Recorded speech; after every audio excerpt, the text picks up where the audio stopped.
That was mean, Zach. I owned him. Okay.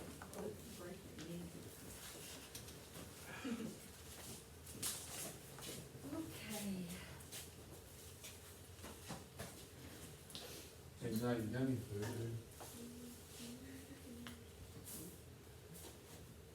Like, hey, you ready? Any food? No. I need that food.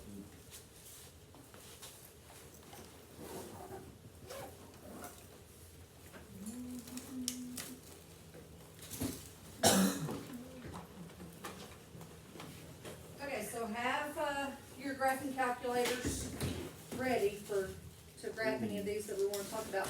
What we've got up there, and we talked a little bit about it yesterday, not a whole lot, but if we're graphing square roots and cube roots, so here's the parent function of a square root function. It's just basic, nothing extra, nothing added on, it's just the square root of x. If we started adding stuff onto this or multiplying stuff, that's what would move it around, right? We've seen that with our parabolas, but parent function is at the origin, and it's half, your square root function makes half of a sideways parabola. And that should make some common sense to you, because you think about something being squared, you undo it by square rooting. So if you take a whole parabola and undo it, you lost half of it.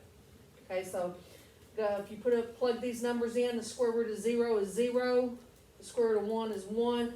So if you kept going, you could have a 4 and a 2 and a 9 and a 3, just all your perfect square numbers. Now, domain is always your x's. Okay, domain is your x's. So if we look at this graph as it is, x is left to right. This thing is going to start at 0 and go forever to the right. So my domain can be everything that's greater than or equal to 0. Okay, so if these move around, if this had started over here, it would be everything greater than or equal to 2. You know, it would always be past where it starts. Range is up and down, so range is your y's. This thing starts at 0 and it keeps getting taller and taller and taller. So the range here would also be greater than or equal to 0. So what we'll see on a couple problems that we work, on a square root function, your domain and range are limited. And that should make sense to you because you can't have a negative underneath the radical. So there are some limits. Now when we jump to cube root, this thing's going forever in both directions. And this is going to keep getting taller and it's going to keep going to the right. It's going to keep going down, it's going to keep going left. So the domain and range on these, this is the symbol for all real numbers. I don't know if you'd ever seen that before. It's like a capital R with 2 legs. So you could say domain's going to keep going forever. That'd be all real numbers. Range is going to keep going forever. That'd be all real numbers. Another way some people say it is from negative infinity to positive infinity. You could write it that way if you wanted to. But that also should make sense because there's no limit to your x here. You can take a cube root of a negative. It's only when it's an even root that it's limited, that it can't be negative. Odd roots can be negatives. Okay? So feel like we could talk about this a little bit on a problem or two? Let's see. I'm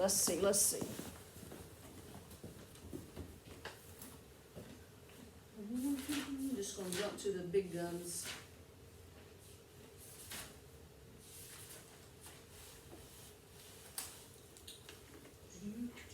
Turn it on would help.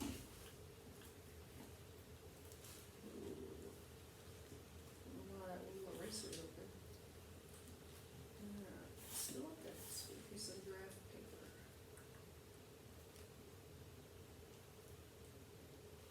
It's only Tuesday. It's already Tuesday would be the better way to say that. Actually, I was saying I'm ready for this week because football season's over and baseball season starts. Yeah. But then I realized that I've got to make it to this week first. Sit there and watch that too. I'm ready for Friday, because that's when marching band stops. Concert bands. Oh yeah. Concert bands. Bro, I love the concert, man. Alright, so we got y equals -2 times the cube root of x. Our directions tell us to graph the function and state the domain and range. So we got to get a graph, we got to get a domain, we got to get a range.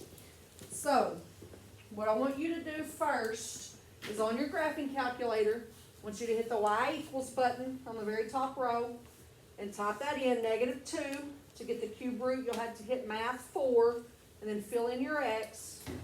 And what I would be doing without a calculator, and you're going to help me here, is I'd be making an input-output table. Okay? I know if I do the cube root of 0, that's 0. 0 times negative 2 is negative 2. The cube root of 1 is 1.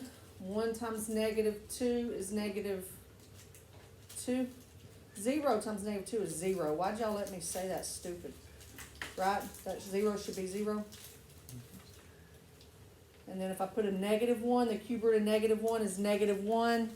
And negative 1 times negative 2 is 2. So when you type this in your calculator and the y equals, you should be able to go to your table and check my points there. Are all those okay?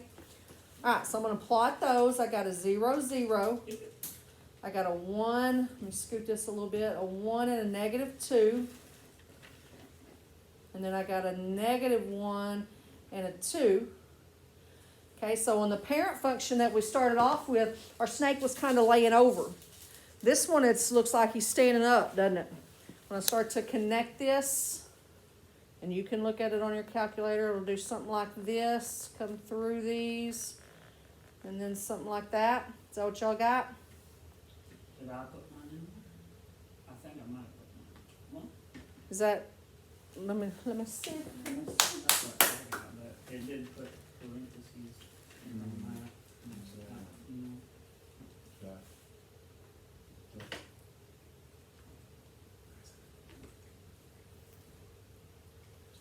I don't know.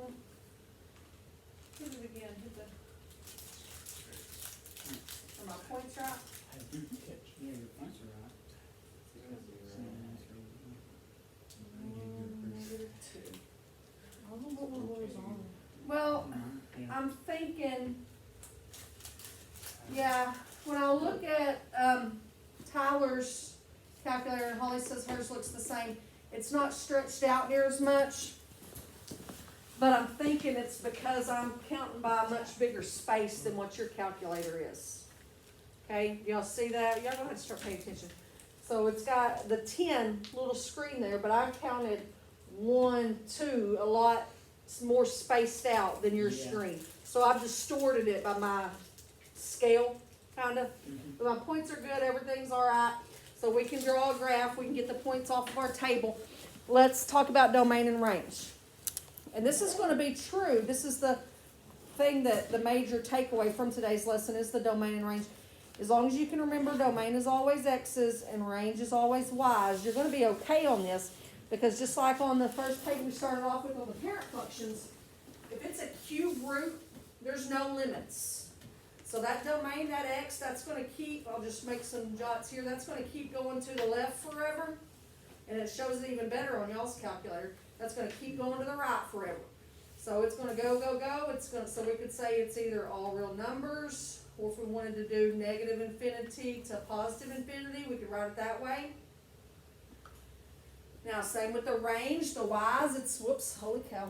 It's gonna keep going up forever, and it's gonna keep going down forever. So we could call that all real numbers, or negative infinity to positive infinity. Either of those would be correct.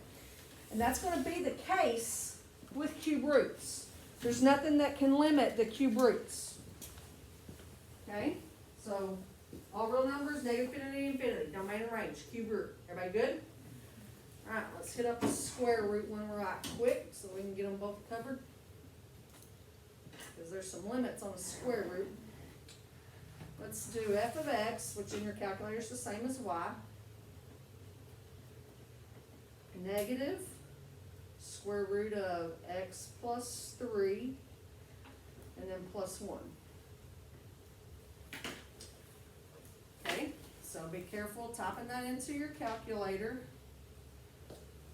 Let's see, I'm going to put a 1 in, because I know 1 plus 3 is 4, that's a perfect square. Square root of 4 is 2, make it a negative. Negative 2 plus 1 is negative 1. Y'all check my mental math in your calculator.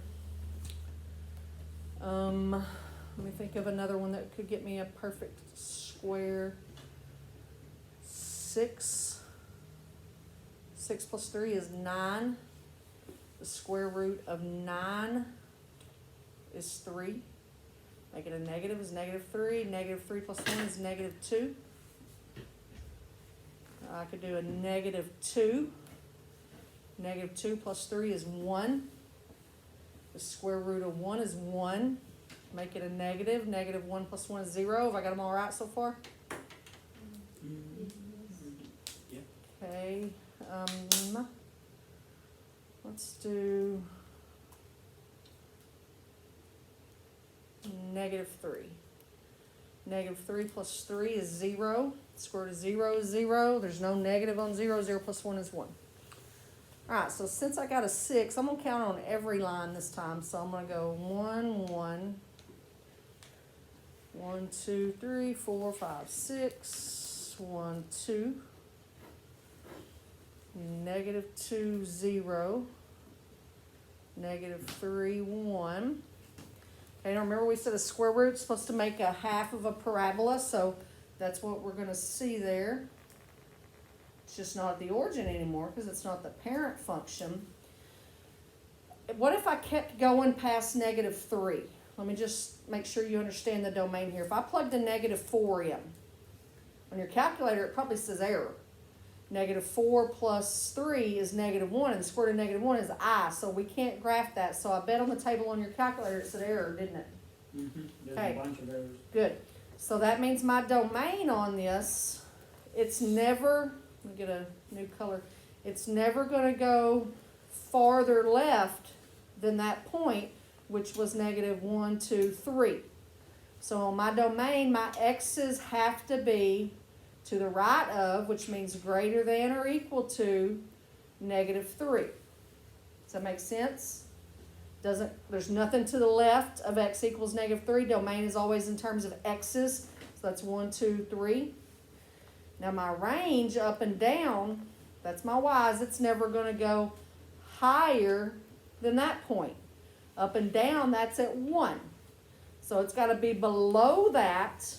So y is up and down, less than or equal to, because below where the y is 1. And like Tyler was saying, everything past negative 3 in your calculator would say error. So this point, that'd be kind of like the starting point for that graph. This point is where you pulled your domain and your range. Holy cats, what you think on that? Did you figure out domain and range?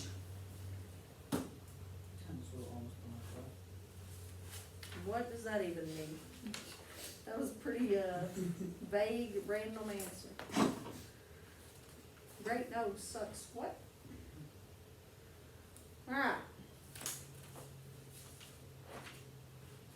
So, we've got one lesson left in this unit where we just start solving these things.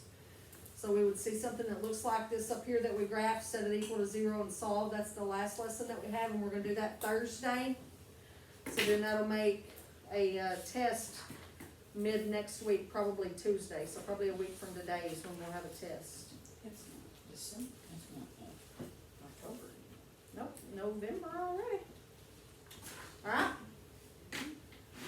So we'll have an assignment tomorrow on virtual day, and then finish the unit up Will it be over this? Thursday. I'll look in just a second. I put it in last week, so I honestly don't remember. Usually I try to make it relevant, but I'll look in just a second.